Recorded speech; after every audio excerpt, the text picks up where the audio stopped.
चिराग पासवान और उनके चाचा पशुपति कुमार पारस के बीच बिल्कुल भी कुछ ठीक नहीं चल रहा है। लड़ाई बढ़ती ही चली जा रही है। अब एक बार फिर पार्टी कार्यालय को लेकर जंग छिड़ गई है चाचा और भतीजा के बीच में। नमस्कार, दर्श न्यूज में आपका स्वागत है। मैं हूं अनुराग।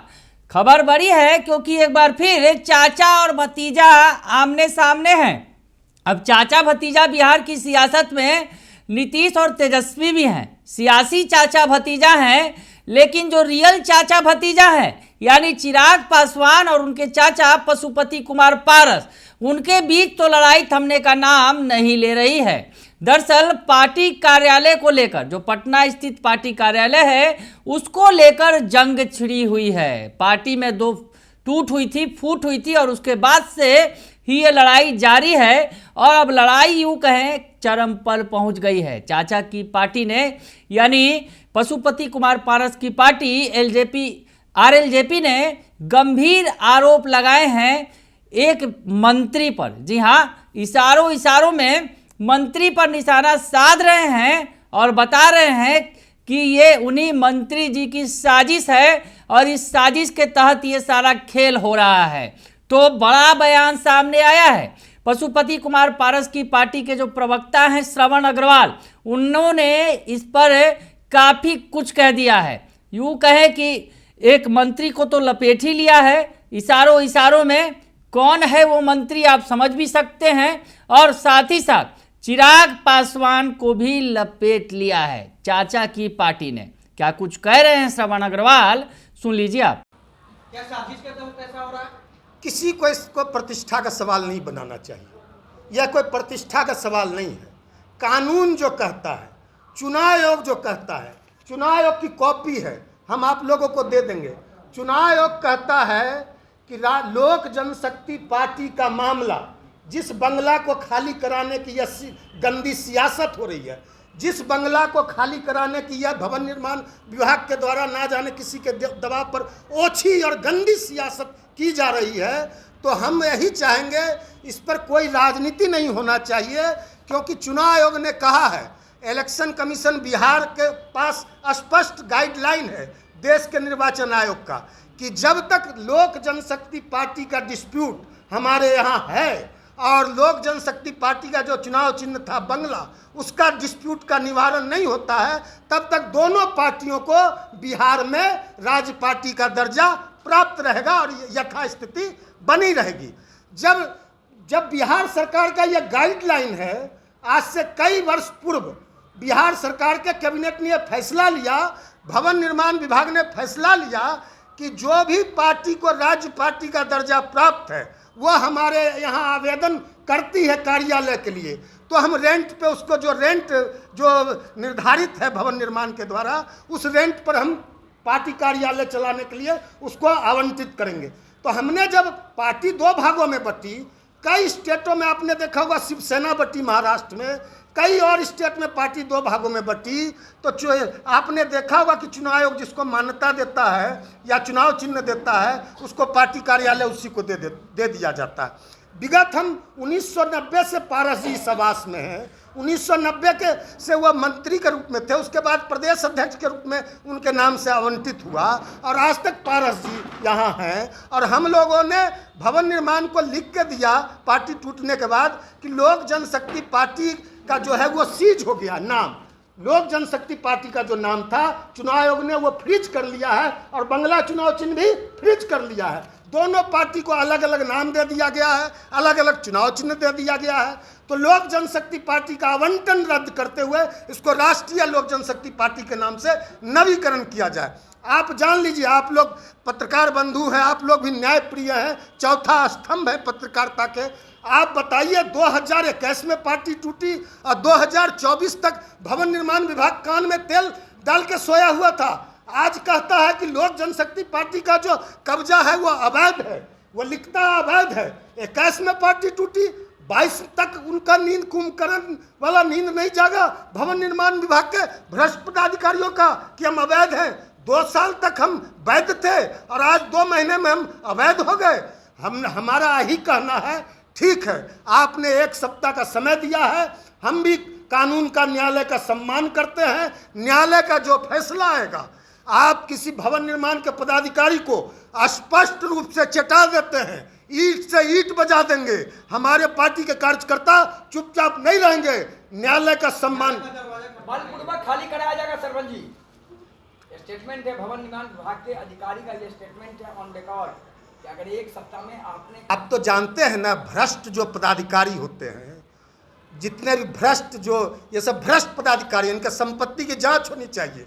ये कौन संजय सिंह है, शिव पूजन है, इसका संपत्ति की जांच होनी चाहिए। कौन बिहार सरकार के किस बड़े कद्दावर मंत्री के इशारे पे हुए लोग ऐसा कर रहे हैं, उसकी भी आदेश मानते हैं कि अधिकारी का आदेश मानते हैं? अधिकारी का। हम तो एनडीए में हैं, हम तो मुख्यमंत्री जी से आग्रह करेंगे आप लोग के माध्यम से, आदरणीय मुख्यमंत्री जी नीतीश कुमार जी को अविलंब हस्तक्षेप करना चाहिए। न्यायालय का सबको सम्मान करना चाहिए।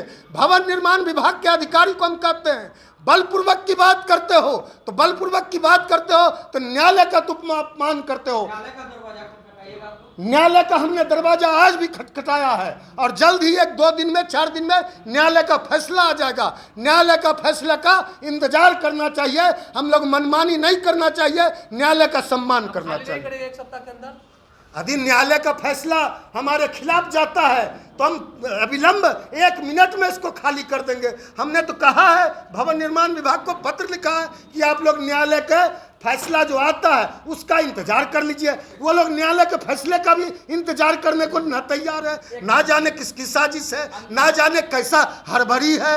अंतिम सवाल है कि जो नोटिस आपको मिला था, जिसके खिलाफ आप न्यायालय गए थे, क्या उस पर न्यायालय का कोई स्टे है? हमारा इस पे यही मानना है कि न्यायालय में देश का सभी लोग सम्मान करते हैं, हम भी सम्मान करते हैं, आप लोग भी सम्मान करते हैं, देश का हर नागरिक न्यायालय का सम्मान करता है।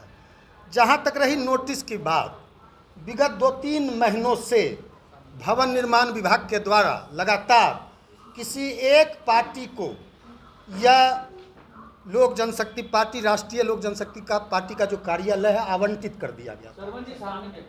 आवंटित करने के बाद हमको खाली करने का कोई आदेश भवन निर्माण की तरफ से, कोई खाली करने का चिट्ठी हमको नहीं दिया था। केवल भवन निर्माण विभाग ने एक पार्टी को आवंटन कर दिया था।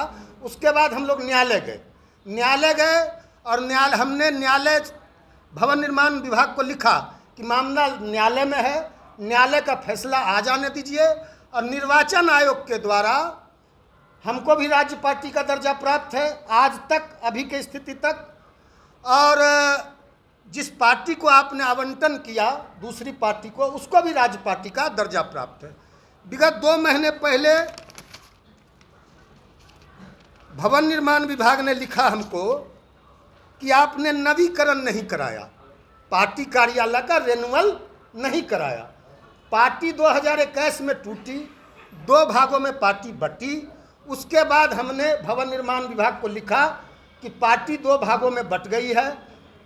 चुनाव आयोग के द्वारा हमें राष्ट्रीय लोक जनशक्ति पार्टी के रूप में मान्यता दिया गया है।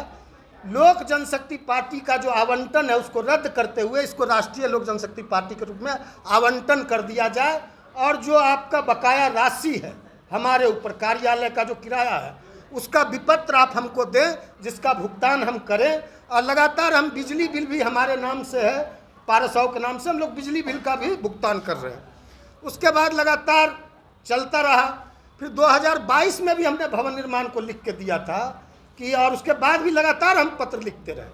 फिर इधर 16 तारीख को भवन निर्माण का विभाग का एक पत्र प्राप्त हुआ हमें, हम लोगों ने रिसीव किया कि 15 दिनों के अंदर आप इस आवास को खाली कर दें। हमारे कार्यालय प्रभारी राजेंद्र विश्वकर्मा जी ने भवन निर्माण विभाग को लिखा कि मामला न्यायालय में है, न्यायालय के द्वारा फैसला आ जाता है, जो फैसला आ जाएगा वो हमको भी स्वीकार होगा, आप लोग भी न्यायालय के फैसले का इंतजार कर ले। लेकिन ना जाने किस हड़बड़ी में आज भवन निर्माण विभाग के द्वारा हम लोग को चिट्ठी दिया जाता है कि 1 सप्ताह के अंदर आप लोग यह कार्यालय खाली करें, नहीं तो बलपूर्वक खाली कराया जाएगा। हम पुनः आदरणीय मुख्यमंत्री जी से आग्रह करेंगे, क्योंकि भवन निर्माण विभाग में कुछ भ्रष्ट पदाधिकारी हैं और एक ना जाने उनके जो भवन निर्माण विभाग के चपरासी प्यून और ये लोग आते हैं रिसीव कराने, उन लोग का कहना है कि बिहार सरकार के एक कद्दावर मंत्री का दबाव है हम लोग के ऊपर। भवन निर्माण के सेक्रेटरी, ज्वाइंट सेक्रेटरी, कोई ज्वाइंट सेक्रेटरी है संजय सिंह, जिनके द्वारा चिट्ठी या भू संपदा पदाधिकारी, क्या नाम है उनका, कौन रंजन, शिवरंजन, उन पर भवन निर्माण किसी बिहार सरकार के किसी कद्दावर मंत्री का पूरा दबाव है कि जल्दी से जल्दी खाली कराइए और जिस पार्टी को आवंटन किया गया है उसको खाली करा के उसके हैंडओवर कीजिए। जी, क्या ये प्रतिष्ठा का सवाल बन गया? जब हमारे वकील ने, देखिए जब हमारे वकील खड़ा होते हैं तो उधर से राज्य सरकार के महाधिवक्ता भी खड़ा होते हैं, भवन निर्माण विभाग के भी वकील खड़ा होते हैं।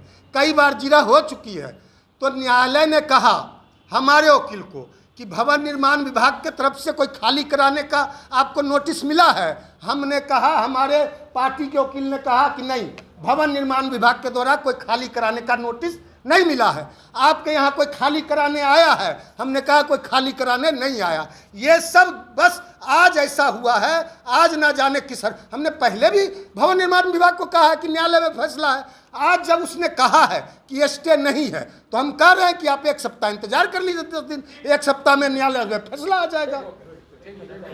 तो सुन लिया आपने कि क्या कुछ कह रहे हैं। जमीन का जो विवाद है, दरअसल पार्टी कार्यालय का जो विवाद है, उसे लेकर अब जो है चाचा की पार्टी लगातार आक्रामक होती चली जा रही है। पशुपति कुमार पारस की तरफ से हमला बोला जा रहा है और कहा जा रहा है कि इसमें जो एक मंत्री की साजिश है। कौन है वो मंत्री? हालांकि वो खुलकर नाम नहीं ले रहे हैं, लेकिन समझा जा सकता है कि चिराग पासवान को कौन से मंत्री मदद कर रहे हैं। नीतीश सरकार के मंत्री हैं और वो मदद कर रहे हैं, तो ऐसे में उन पर आरोप लग रहा है और पहले इस विभाग के मंत्री भी रह चुके हैं, तो ऐसे में आरोप गंभीर लग रहे हैं। और कहीं ना कहीं एनडीए के घटक दलों के अंदर जिस तरह से इस मुद्दे को लेकर जूतम पैजार मची हुई है और यूं कहें कि एक दूसरे पर वार पलटवार हो रहा है। दोनों तीनों ही एनडीए घटक दल के ही सदस्य हैं, चाहे मंत्री जी की पार्टी हो या फिर चिराग पासवान की पार्टी या फिर चाचा पशुपति कुमार पारस की पार्टी। तो चाचा और भतीजे की लड़ाई में मंत्री जी की पार्टी भी कहीं ना कहीं पार्टी बन गई है। यानी इन दोनों की लड़ाई के बीच में लड़ाई को कौन और सुलगा रहा है ये भी सामने आ गया है और गंभीर आरोप लगाए गए हैं। बने रहिए दर्श न्यूज के साथ, तमाम खबरों से आपको अपडेट रखेंगे। फिलहाल के लिए इतना ही, धन्यवाद।